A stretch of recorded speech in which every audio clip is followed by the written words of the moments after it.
Bismillahirrahmanirrahim. Assalamualaikum warahmatullahi wabarakatuh.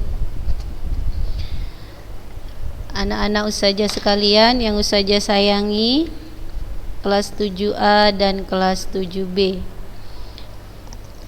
Hari ini alhamdulillah ya, kita masih tetap bisa bertemu dalam proses pembelajaran matematika. Apa kabarnya hari ini anak-anak ustazah semua? Kelas 7A dan 7B. Ya, sehat ya. Semoga semuanya dalam keadaan sehat. Jika ada yang sakit, diberikan Allah kesembuhan ya. Kemarin kita sudah bicara tentang materi bilangan pecahan. Kita ingatkan kembali ya, saja ingatkan kembali. Bilangan bulat sudah, kemudian bilangan pecahan, juga bilangan desimal. Ya, materi-materi ini adalah materi-materi dasar yang merupakan kunci dari pembelajaran matematika. Jika di bilangan ini anak-anak ustazah semua sudah mahir, sudah paham, maka untuk kedepannya itu lebih mudah. Makanya sebenarnya ustazah katakan ini adalah materi-materi yang sudah kamu jumpai ketika kamu berada di sekolah dasar. Ya. Jadi untuk tahap awal hanya memberikan penyegaran, memberikan ingatan-ingatan ya, membuka kembali memori-memori anak-anak ustazah sekalian untuk mengingat masalah perkalian, pembagian, penjumlahan dan pengurangan. Ya. Jadi kalau ada hal-hal yang tidak dimengerti, boleh dipertanyakan gitu ya, jangan sungkan ya, apalagi jangan sampai takut gitu ya bertanya. Karena ustazah lihat ada beberapa siswa yang dari awal sampai beberapa latihan tidak mengirimkan tugas. Jadi ustazah bertanya-tanya, apakah karena tidak mengerti ataukah karena ada masalah yang lain. Jadi kalau memang karena tidak mengerti, tidak apa-apa, sampaikan saja. Jadi ustazah bisa memberikan penilaian yang objektif. Oh, bahwasanya siswa ini tidak mengerti. Ya, bukan karena tidak mau mengerjakan. Nah, jadi jika ada hal yang tidak dimengerti untuk kelas 7A dan kelas 7B, tolong dipertanyakan, didiskusikan. Kalau tidak mau sama saja juga tidak apa-apa. Tanya sama kakaan, ya, tanya sama orang tua juga boleh, sama uminya atau sama ibunya atau sama mamanya, ya, atau sama kakak atau sama abangnya. Atau ada adiknya, tanya sama adiknya juga boleh. Kalau adiknya lebih tahu atau lebih mengerti, tidak masalah. Mungkin kakaknya sudah lupa. Kayak saja ingatkan kembali masalah bilangan pecahan. Ya. Kita segarkan sedikit ya dengan latihan-latihan saja. Nampak ini ya, agak kecil memang, tapi kita padakan saja ya, mungkin nampak. Perhatikan gambar di bawah ini. Bilangan pecahan untuk menyatakan daerah yang diarsir. Jadi nggak ada ya daerah yang diarsir, cuma kotak atau persegi panjang sudah diberikan garis-garis ya. Maka kita lihat 1, 2, 3, 4, 5, 6, 7, 8. Ada 8 potongan ya, ada 8 potongan. Berarti 1/8. Jawabannya A ya, 1/8. Karena yang diarsir dia tidak ada. Jadi maksud dia itu, ini berapa ini potongannya? 1 bangun dipotong menjadi 8 bagian. Jadi 1/8. Itu maksudnya. Yang kedua, perhatikan gambar di bawah ini. Nilai bilangan pecahan dari daerah yang diarsir. Ini nampak daerah yang diarsir yang hitam ya, yang hitam. 1, 2, 3. Ada 3 potongannya. Kemudian kita lihat bagiannya ada 1, 2, 3, 4, 5, 6, 7, 8. Berarti 3/8. B ya, bola. Yang nomor 3, perhatikan gambar di bawah ini nih ya, di samping nggak tepat, di bawah ini. Nilai pecahan yang ditunjukkan oleh daerah arsiran. Oke, ada berapa potongannya? 2, 4, 6, 8. Ada berapa yang diarsir? Ada 2. Berarti 2/8. Berarti daerahnya 2/8. Dah. Kita kecilkan, sama-sama bagi 2 nak. Ayo, 1 bagi 2, 4. 1/4. Maka jawabannya A, ayam. Dah. Pecahan yang tepat. Pecahan yang tepat berapa di antara 1/4 dan 1/5? Dia nanya di antara 1/4 dan 1/5. Oke, saya ambil kertas ya. 1/4 dan 1/5. Ini dia ceritanya. Cerita dari soalnya seperti ini. Di sini berapa angka yang tepat? Penyebutnya maka harus kita samakan. 4 kali 5 20. Ya. 4 kali 5 20. Ya, jadi penyebutnya 20. Silangkan 1 kali 5 5. 1 kali 4 4. Ya, jadi 5/20 sama 4/20. Oke, kalau kita lihat ini kan dia lebih besar ya. Ini kan kalau lambangnya kita buat gini, lebih besar. Jadi 5/20 itu lebih besar dari 4/20. Sedangkan yang ditanya itu adalah, perhatikan lagi soalnya. Yang ditanya adalah pecahan yang tepat itu berapa di antara 1/4 dan 1/5. Kita lihat.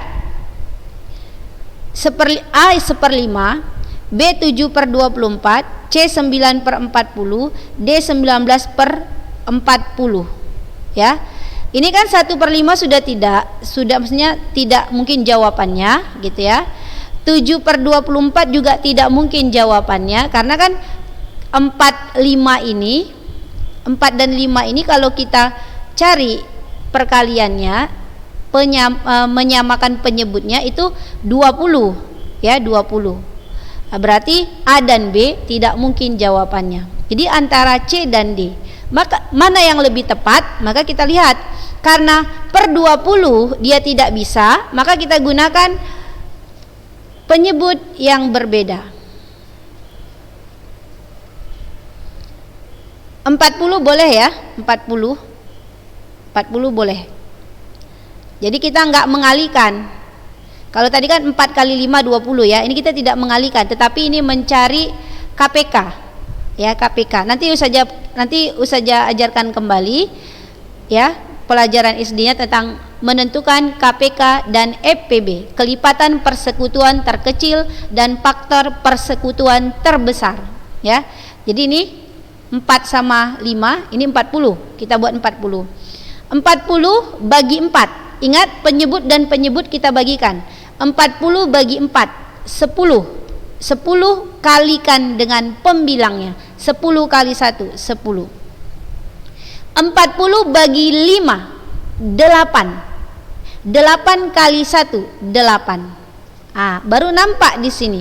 Kira-kira di sini berapa? Ini kan artinya menurun ya nak, menurun dia. Maka di sini yang tepat adalah 9/40.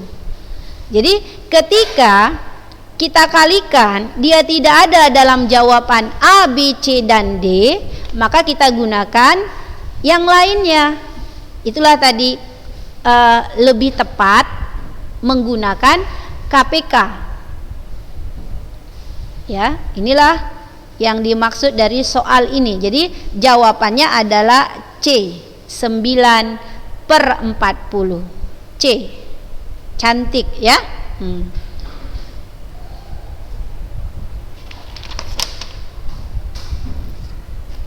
Oke, itu tadi mengenai pecahan. Saja ingat-ingatkan saja ya. Kita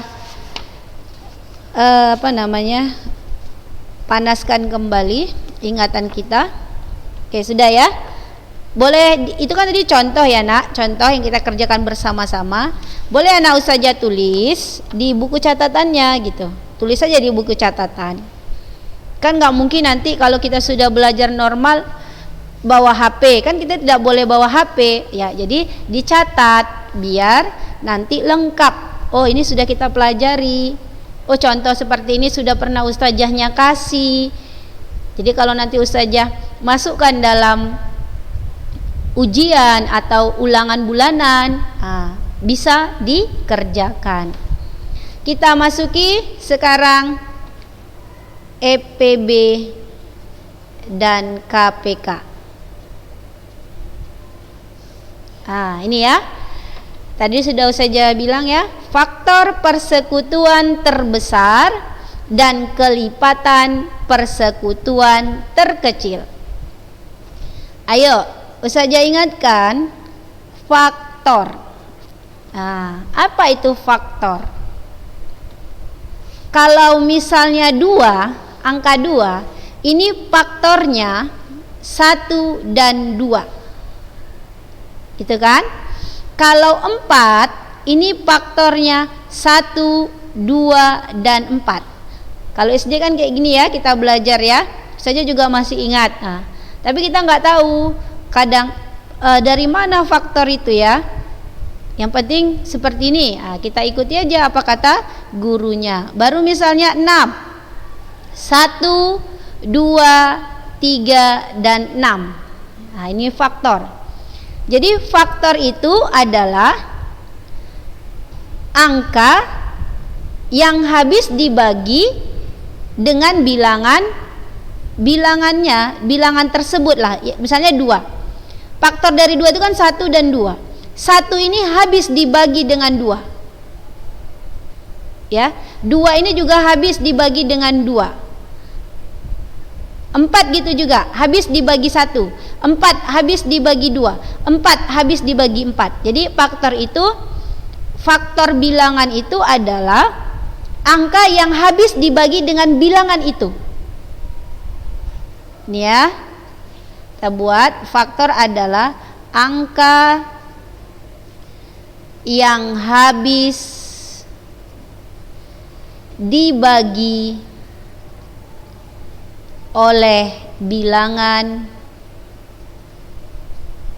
tersebut. Ya, bilangan tersebutnya tergantung permintaannya ya.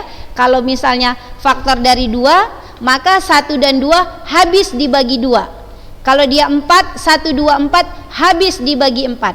1, 2, 3, 6 habis dibagi dengan, ini bisa habis dibagi dengan 6. Ya, kalau 6 dibagikan 1, 6 dibagikan 2, 6 bagikan 3, 6 bagi 6 habis. Bilangan yang merupakan bilangan yang habis dibagi dengan bilangan tersebut. Ya, ini masih ingat ya faktor ya. Kemudian kelipatan. Ini perlu juga kelipatan. 2. Kalau di kelipatan itu biasanya kita tidak ada masalah. Kita mudah memahaminya. Tapi kalau di faktor itu banyak siswa yang agak bingung. 2, kalau kelipatan 2 gampang. 2, 4, 6, 8, 10 dan seterusnya. Ya, bilangan itu dilipat-lipat, ditambah-tambahkan dengan bilangan itu sendiri. 2 tambah 2 4, 2 tambah 2 tambah 2 jadi 6. 6 tambah 2 8 gitu kan. Gampang kalau kelipatan kita memahaminya. 4, 8, 12, 16, 20 dan seterusnya. Kalau ada titik 3 artinya dan seterusnya. 6, 12, 18, 24, 30 dan seterusnya. Ini namanya kelipatan. Kelipatan kita cari bilangan yang merupakan kelipatan dari bilangan tersebut. Jadi kalau kelipatan ditambah-tambahkan. Kalau dia faktor dibagi. Jadi bedanya nampak. Kalau kelipatan bilangan itu ditambah-tambahkan dengan bilangan tersebut. Kalau faktor yaitu angka-angka yang bisa dibagi dengan bilangan tersebut. Jadi letak kuncinya kelipatan penjumlahan. Kelipatan merupakan penjumlahan atau kelipatannya, sedangkan faktor adalah pembaginya, ya. Nah, pembaginya. Bedakan ya antara faktor dan kelipatan. Nah, di sini kadang siswa agak bingung memahaminya tentang faktor. Karena faktor ini juga nanti kita pelajari pada pembelajaran himpunan, ya. Misalnya faktor dari 12. Tuliskan anggota-anggota bilangan dari faktor dari 12. Ya, ingat ya perbedaan antara faktor dan kelipatan. Oke.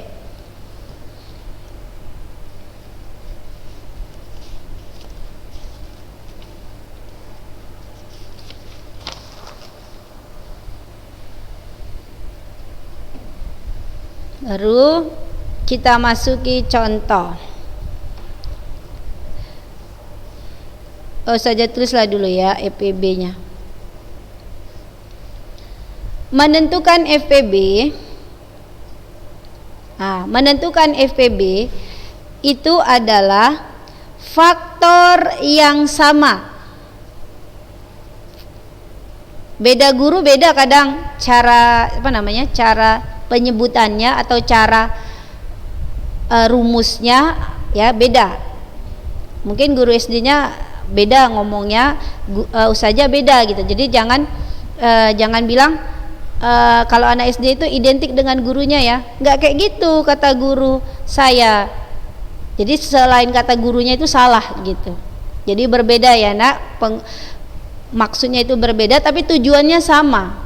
Intinya sama. EPB itu cara menentukannya adalah mencari faktor yang sama. Kemudian faktor yang sama kita pilih pangkat yang kecil.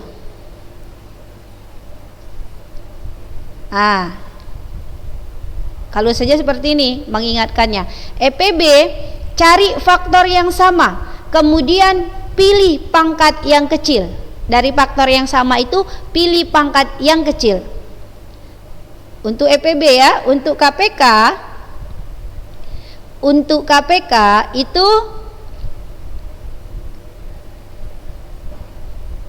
maaf ya, semua faktor. Nah, jadi ada perbedaan dia. Kalau EPB faktor yang sama, kalau KPK semua faktor. Nggak sama nggak masalah. Semua faktor kita masukkan, kemudian faktor yang sama kita pilih pangkat yang tinggi atau yang besar. Pangkat yang tinggi aja ya, bahasa saja. Nah, ini dia perbedaan antara FPB dan KPK. Kalau FPB faktornya yang sama, pangkatnya yang kecil. Kalau KPK semua faktor, pangkatnya yang tinggi. Banyak siswa FPB pangkat yang kecil mereka sudah memahaminya. KPK pangkat yang tinggi itu sudah memahaminya. Tetapi antara faktor yang sama dengan semua faktor, ini banyak siswa yang tidak memahaminya. Jadi pada FPB itu khusus untuk faktor yang sama. Kalau tidak sama, tidak boleh kita masukkan ke dalam FPB. Tapi kalau KPK, semua faktor yang ada kita masukkan.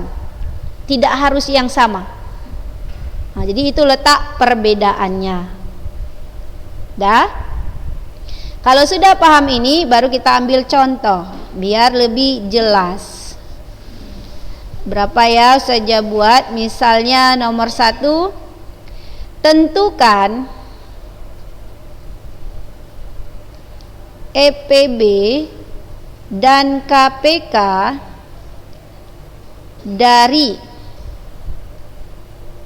A12 dan 24, B 6A kuadrat B dan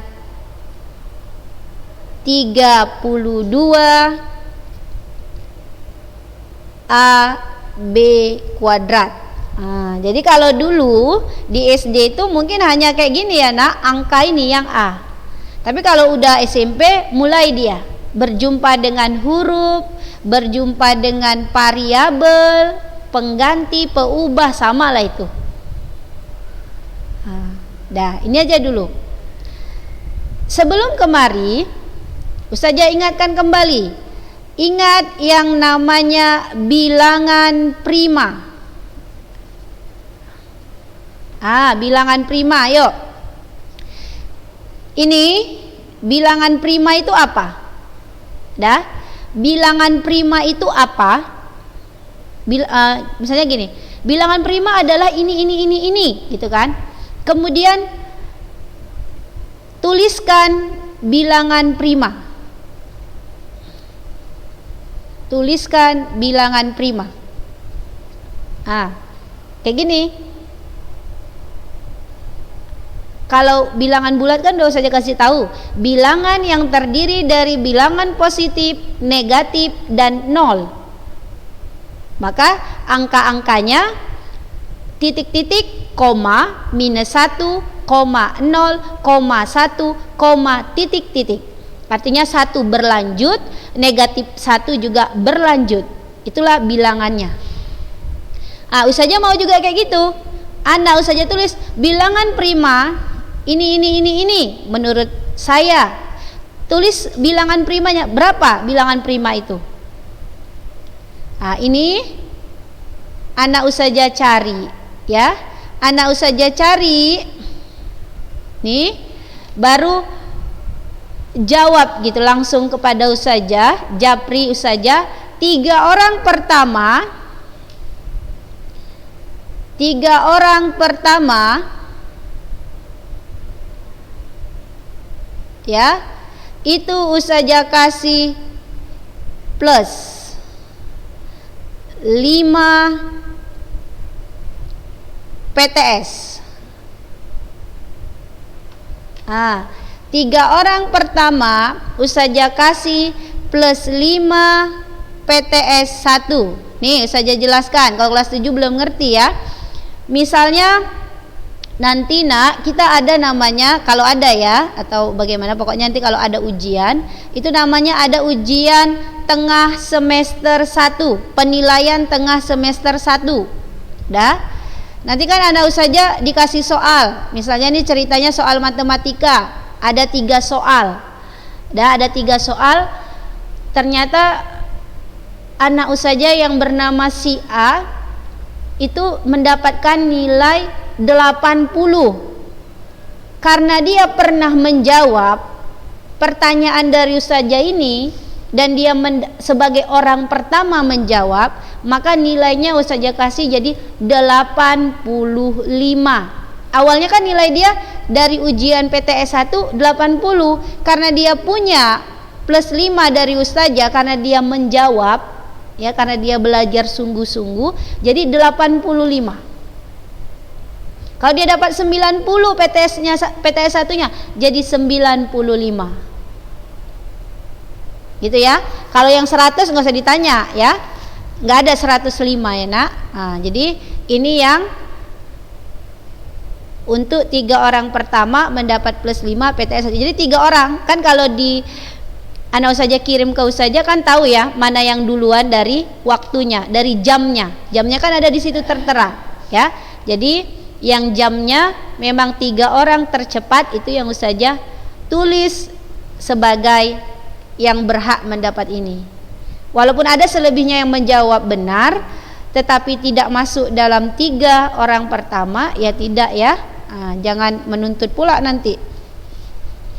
Oke, EPB dan KPK. Kita masuki contohnya. Yang A tadi 12 dan 24 ya. Oke. 12 kita bagikan dengan enggak usah aja sebutkan ya, bagi 2. 6 bagi 2, 3 bagi 3, 1. Dah? Kalau di SD ada namanya pohon faktor ya kan? Banyak ya, ada beberapa cara. 24 bagi 2, 12 bagi 2, 6 bagi 2, 3 bagi 3, 1. Dah? Maka 12 dan 24, perhatikan. Yang di sini nak, yang di pinggirnya ini merupakan faktor apanya? Faktorisasi primanya. Nah, ini merupakan namanya faktorisasi prima. Jadi kalau ditanya tuliskan faktorisasi prima dari 12, ini tulis 2 kali 2 kali 3.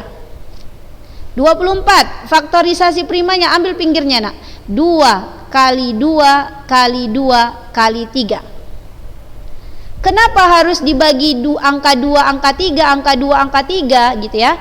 Itu tadi yang jawabannya tadi. Kalau dia sudah paham tentang bilangan prima ya, bilangan prima dan menuliskan angka-angka bilangan prima, ini terjawab kenapa harus angka ini. Oke, perhatikan. Lalu 1, 2, 2-nya 2 kali ya nak, berarti 2 pangkat 2 kali 3 karena 2 kali. 1, 2, 3, jadi 2 pangkat 3 kali 3. Dah, jadi faktorisasi prima dari 12 itu adalah 2 pangkat 2 kali 3. 24 2 pangkat 3 kali 3. Sekarang kita mau menentukan FPB dan KPK. EPB faktor yang sama, ada 2 sama, tulis. Ada 3 sama, tulis. Faktornya pilih pangkat paling kecil. Ada 2 pangkat 2, ada 2 pangkat 3, berarti yang terpilih 2 pangkat 2. Kebetulan 3-nya sama nak, sama-sama pangkat 1. Ini yang pangkatnya nggak ditulis ini sebenarnya 1. Jangan bilang pangkat nggak ada, jangan. Ini sebenarnya pangkat 1. Jadi 3, karena kebetulan pangkatnya sama, ya sudah tulis sekali saja. Artinya pilih yang memang yang ada saja gitu, pangkat 1. Ya, jangan pula dibuat jadi pangkat 2, salah. Ya, ini tadi pilih pangkat 2 karena yang paling kecil. Ini pilih pangkat 1 karena memang dua-dua kebetulan sama pangkatnya. Jadi tulis sekali saja. 2 pangkat 2 4 ya, 2 pangkat 2 4. 2 pangkat 2 4 kali 3 12. Jadi EPB-nya 12. Dah. Kemudian KPK. KPK ini adalah mencari semua faktor. Kebetulan faktor dari 12 dan 24 ini kebetulan dia sama faktornya, hanya ada faktor 2 dan faktor 3. Cuma ini yang ada antara mereka berdua. Kita tulis 2 dan 3. Kita pilih pangkat paling tinggi, si 3. Kebetulan ini sama, nggak jadi masalah. 2 pangkat 3 8. 2 kali 2 kali 2. Jadi 2 kali 2 4, 4 kali 2 8. 8 kali 3 24. Jadi EPB-nya 12, KPK-nya 24. Dah?